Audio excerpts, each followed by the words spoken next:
Okay, girls, so dating can be a roller coaster. One day you are fine, and the next day you are very sad. And while emotions are natural, letting them control your life can actually lead to a lot of anxiety, heartbroken, and poor decision making. So, today we are going to talk about how we can master our emotions while we are in the dating world. The first step is actually to understand what are your triggers. A lot of people don't recognize their triggers, so in the moment that they are dating and they get in a situation that actually triggers them, they lead to react very impulsively, and that's actually not something smart to do.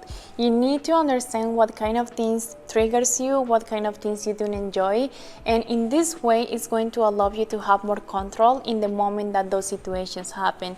So something very important here is always like keeping a journaling or even in the notes of your phone. Try to take note about those kind of things that make you feel uncomfortable, and then when you have some time alone, try to understand the root cause and try to find a solution to actually overcome these kind of things. So for example, maybe you get triggered when someone takes a lot of time to reply your message, or maybe you get very triggered when your date in that moment mention another ex. Those kind of little things and those kind of emotions help you to know yourself more, and in this way your dating life becomes way more easy. The next thing is avoid dependency in a relationship. When we are dating, especially in those first months, there is a bunch of hormones and a bunch of chemicals working in our body, and it's very easy to get caught up in that feeling. Maybe you want to spend a lot of time with this person, maybe you want to know everything about this person, but that's actually not the healthy way to go, especially when you are getting to know each other, because when you start creating dependency on a person, it can actually lead you to make poor decision making and maybe ignore red flags that you need to pay attention to. So that's why it's so important while you are dating, just still keeping with your own life. If you feel like you are getting very attached or very dependent of this person, try to take a step back and put all that energy back into yourself. The next thing is take a step back before reacting. Relationships are complicated sometimes, but you need to be very smart and manage those emotions. Emotions can lead you to make actions impulsively, and most of the times you will regret those kind of decisions. Maybe you send a long text complaining about a specific situation, and maybe the next day you will be very regret that you did that kind of thing. So if you are having a problem or things are not going actually in the way that you expected, try to take a step back again, pause, try to have a conversation when you feel a little bit more grounded. If something upsets you, try to bring the topic 24 hours after the situation happened, and in this way you can have a better approach to the problem. Maybe you just were assuming the worst and the situation in reality wasn't as complicated as you think.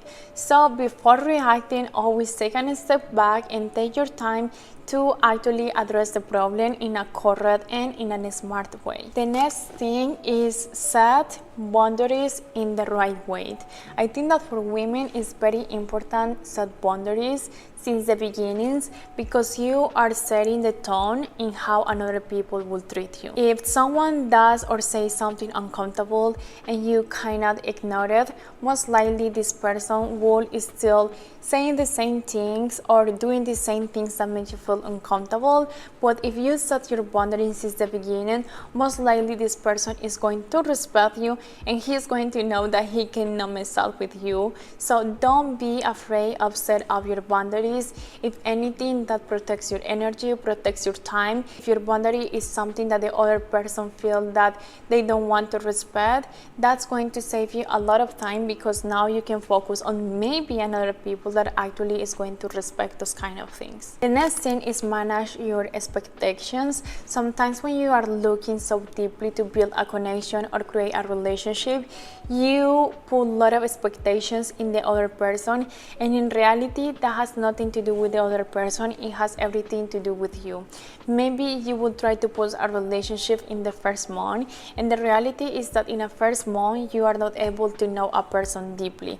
This energy also is going to give a weird vibe to the other person, because energy is very sensible. People can feel energy even if they don't understand it, and when you have so many expectations, it can also lead you to feelings like frustration or resentment.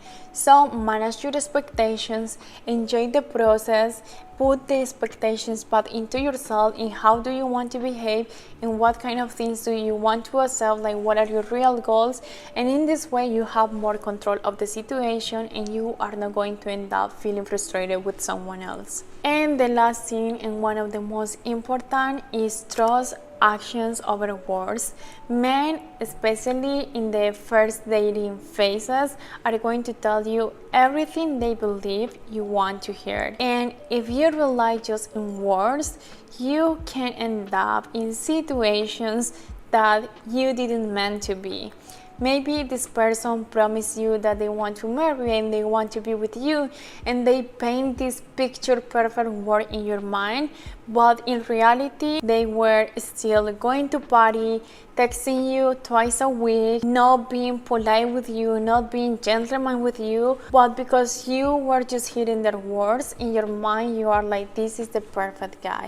Their actions needs to align with their words, and if anything, you should focus more on their actions than in their words. Some guys are very gentlemen and very thoughtful, and maybe they are not so expressive with words, but their actions are saying everything what you need to hear. So my final thoughts with this is that emotional control in dating is not about suppressing emotions. It's actually about being very self-aware. If you recognize your triggers, if you set boundaries since the beginning, if you look into their actions, if you are confident in yourself, in your own life, you can actually enjoy the dating process, attracting maybe a high quality partner for your life and leading to a happy and healthy relationship after that. There is another things that I can share with you. I don't know if you would like to hear them. If you would like to hear them, let me know in the comments. And if this video resonated with you, don't forget to like, comment and subscribe for more content on feminine energy, love and personal growth. Thank you for watching, and I will see you in the next one. Bye.